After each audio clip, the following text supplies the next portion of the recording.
Hello दोस्तों, कैसे हैं आप सब। Welcome to your channel movies वाला।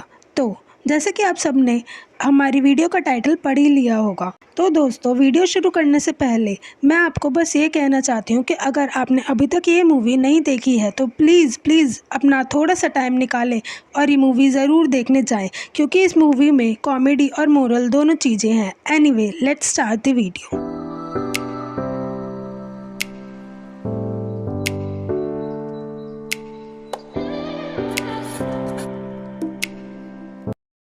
तो मूवी की स्टार्टिंग में हमें रंजन यानी राजकुमार राव और तितली यानी वामिका गाबी के लव स्टोरी दिखाई जाती है। लेकिन रंजन के पास जॉब न होने के कारण तितली और उसकी शादी नहीं हो सकती थी, इसलिए वो दोनों भाग जाने का डिसाइड करते हैं। लेकिन रास्ते में उन्हें पुलिस हवलदार पकड़ लेता है और उन्हें पुलिस स्टेशन ले आता है। वहाँ पर उन दोनों के मम्मी पापा को भी बुलाया जाता है। अब जब पुलिस इंस्पेक्टर को यह सब पता चलता है तो वो रंजन और तितली के माँ बाप से कहता है कि तुम जल्द से जल्द इनकी शादी करवा दो, इससे पहले कि ये दोबारा भाग जाएं। फिर तितली के पापा कहते हैं कि ये कमाता तो है नहीं, तो मैं इससे अपनी बेटी की शादी कैसे करा दूं। फिर रंजन कहता है कि उसने 4 सरकारी नौकरी के फॉर्म भर रखे हैं। तब तितली का बाप उसके सामने यह शर्त रखता है कि तुम 1 महीने में सरकारी नौकरी हासिल कर लो और तितली को अपना बना लो। तब रंजन कहता है 1 महीने में क्या होगा, तो तितली कहती है पापा कम से कम 2 महीने का तो समय दो उसे। तो ये बात 2 महीने पर पक्की हो जाती है। अब अगले दिन रंजन जब अपने पापा और मामा के साथ और अपने दोस्त के साथ बैठकर परेशान हो रहा था कि कैसे लगेगी 2 महीने में नौकरी, तब उसकी बहन कैरी आती है और कहती है कि मैं एक इंसान को जानती हूँ जो तुम्हारी इस काम में मदद कर सकता है। तो रंजन उससे रिक्वेस्ट करता है कि प्लीज़ मेरी मदद करो। फिर वो अगले दिन रंजन को एक सुशील नाम के लड़के के पास ले जाती है जो कि असल में कैरी का बॉयफ्रेंड था। फिर वो रंजन को भगवान दास नाम के आदमी के पास लेके जाता है जो जुगाड़ से सरकारी नौकरी लगवाता था। अब भगवान दास उससे कहता है कि सिंचाई विभाग में एक नौकरी है जो वो रंजन को दिला देगा, पर इसके लिए उसे 2 लाख पहले और 6 लाख ज्वाइनिंग के बाद देने होंगे। फिर जब वो ये सब बात तितली को बताता है तो वो कहती है कि तुम मेरी माँ का हार गिरवी रख कर 2 लाख भर दो। फिर वो अगले दिन जाकर पैसे जमा कर देता है और कुछ टाइम बीत जाने के बाद उन्हें कहीं से पता चलता है कि भगवान दास पैसे लेकर भाग गया।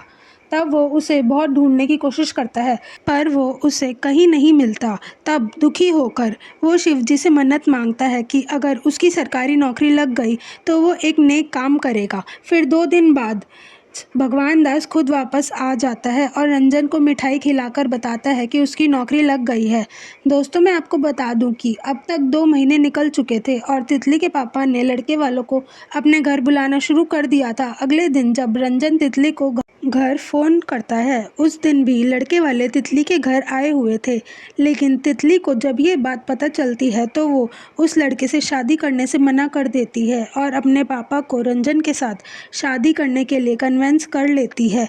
अब शादी का मुहूर्त 30 तारीख का निकला था और सब शादी की तैयारियों में जुट जाते हैं। फिर 29 तारीख को उसकी हल्दी का दिन आता है और वो खूब इंजॉय करते हैं। फिर अगले दिन जब रंजन सोकर उठता है तो उसे पता चलता है कि आज तो 29 तारीख है और आज उसकी हल्दी है। तो उसे लगता है शायद कल उसने कोई सपना देखा होगा, तो वो फिर से हल्दी मना लेता है और उसके दोस्तों ने उसके लिए जो बैचलर्स पार्टी ऑर्गेनाइज़ करी थी वहाँ मज़े करके आता है। फिर अगले दिन भी ऐसा ही होता है तो वो बहुत ही परेशान होने लगता है। उसके घर वाले उसे डॉक्टर के पास भी ले जाते हैं पर डॉक्टर को भी उसकी परेशानी समझ नहीं आती। फिर एक दिन बाज़ार में उसे कोई अपनी मन्नत पूरी करते हुए दिखता है तो उसे याद आता है कि उसने भी एक मन्नत मांगी थी जो अभी तक उसने पूरी नहीं करी है। फिर वो गाय माता को रोटी खिलाता है, लेकिन अगले दिन भी 29 तारीख ही आ जाती है। फिर वो अगले दिन पक्षियों को खाना खिलाता है, तब भी अगले दिन 29 तारीख आ जाती है। ऐसा ही कई दिनों तक चलता है। वो गरीबों को खाना खिलाता है, कुत्तों को रोटी डालता है, यहाँ तक कि अपने बाल भी मुंडवा लेता है और पेड़ों पे भी दिया जलाता है, फिर भी कुछ नहीं होता। फिर वो एक पंडित जी के पास जाता है और पूछता है कि मेरे साथ ऐसा क्यों हो रहा है। तब वो रंजन को कहते हैं सारे अच्छे काम तो वैसे ही होते हैं जैसे तुमने करा है, कहीं तुमने किसी का दिल तो नहीं दुखाया। तो वो अगले दिन जाकर सबसे प्यार से बात करने लगता है, सबसे माफ़ी मांगने लगता है और सबको भूल चूक माफ़ कहने लगता है। फिर भी कुछ नहीं होता तो वो अगले दिन गंगा जी में छलांग लगाने चला जाता है तो उसे एक हमीद अंसारी नाम का एक आदमी दिखता है जो खुद सुसाइड करने आया था। रंजन खुद तो डर के मारे सुसाइड नहीं कर पाता, लेकिन उस इंसान को बचाने के लिए वो पुल से छलांग लगा देता है और जब वो उसको बचाकर उसके मरने का कारण पूछता है तो वो कहता है कि कैसे उसने सरकारी नौकरी का फॉर्म भरा था लेकिन उसका नाम नहीं आया। फिर अगले दिन भी 29 तारीख आ जाती है तो वो सोचता है शायद भगवान इसकी मदद कराना चाहते हों, तो वो कई दिनों तक उसका पीछा करता है ताकि वो उसकी परेशानी को ढंग से समझ पाए। ऐसा करने पर भी उसे कुछ समझ नहीं आता तो वो उसे किडनैप कर लेता है और पूछताछ पर पता चलता है कि वो जिस गांव से आया था वहां पर शुरू से खेती के लिए तो पानी की तंगी थी ही, पर अब तो पीने के पानी के लिए भी बड़ी मुश्किल का सामना करना पड़ रहा था।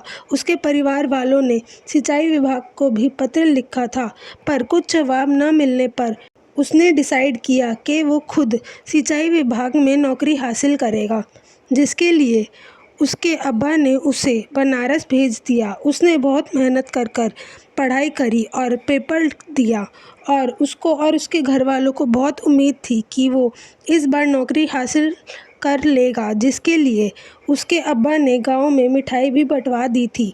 पर उसका नाम न आने से वो निराश हो गया और सुसाइड करने निकल पड़ा। जब यह बात रंजन ने तितली को और उसकी बहन को और अपने दोस्तों को बताई तो वो अलग अलग उपाय देने लगे। कोई कह रहा था कि अमित को दूसरी सरकारी नौकरी दिलवा देंगे, तो कोई कहता कि तुम्हें हम हर महीने पैसे दे देंगे, और एक बार तो उसे 5 से 10 लाख का भी ऑफर दिया, लेकिन वो कुछ भी सुनने को तैयार न था और रोज जाकर पुल पे से छलांग लगा देता। जब एक दिन रंजन उसे भगवान दास के पास लेकर गया तो भगवान दास ने उसे बताया कि इसी की नौकरी ही तो तुम्हें मिल रही है, अगर तुम ये नौकरी छोड़ दोगे तो वो नौकरी उसे मिल जाएगी। जो तो रंजन सोचता है क्यों ना मैं अपनी नौकरी इसे दे दूं। तब तितली और उसके दोस्त रंजन को समझाते हैं कि अगर उसने अपनी नौकरी छोड़ी तो तितली के पापा उन दोनों की शादी नहीं होने देंगे, तो वो हमीद को छोड़े और अपनी शादी कर ले। लेकिन रंजन के सर पर तो हामिद की मदद करने का भूत सवार था। तब तितली उसे समझाती है कि अगर हम दोनों की शादी नहीं हुई तो मैं आत्महत्या कर लूँगी। इन सब से वो बहुत परेशान हो जाता है और उन्हीं पंडित जी को सारी बात बताता है। तो वो उसे कहते हैं कि जब मनुष्य दो नाव में फंस जाता है तो दोनों में से किसी एक को भी चुनना बहुत कठिन कार्य होता है। ऐसे में उसे ऐसे रास्ते को चुनना चाहिए जो धर्म संगत हो और बाकी तो ईश्वर की इच्छा, जिसका सारांश यह कहता है कि कर्म करो, फल की इच्छा ना करो।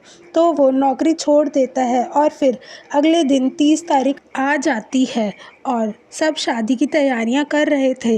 जब शाम को वो बारात लेकर तितली के घर जाते हैं तो वो बहुत परेशान होता है और जब कोई उसे नाचने के लिए कहता है तो वो बहुत गुस्सा हो जाता है और अंत में सबको बता देता है कि उसने नौकरी छोड़ दी। यह सुनकर रंजन की माँ बेहोश हो जाती है और तितली नाराज होकर चिल्लाने लगती है कि तुमने ऐसा क्यों किया, लगता है तुम्हें मुझसे शादी करनी ही नहीं थी।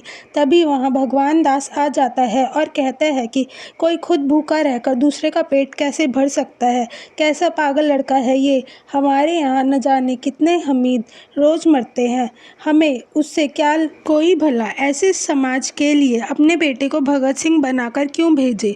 दरअसल वो सरकास्टिक वे में यह सब कह रहा था कि यह समाज कितना सेल्फिश है और वो तुम्हारे इस अच्छे काम को नहीं समझेगा।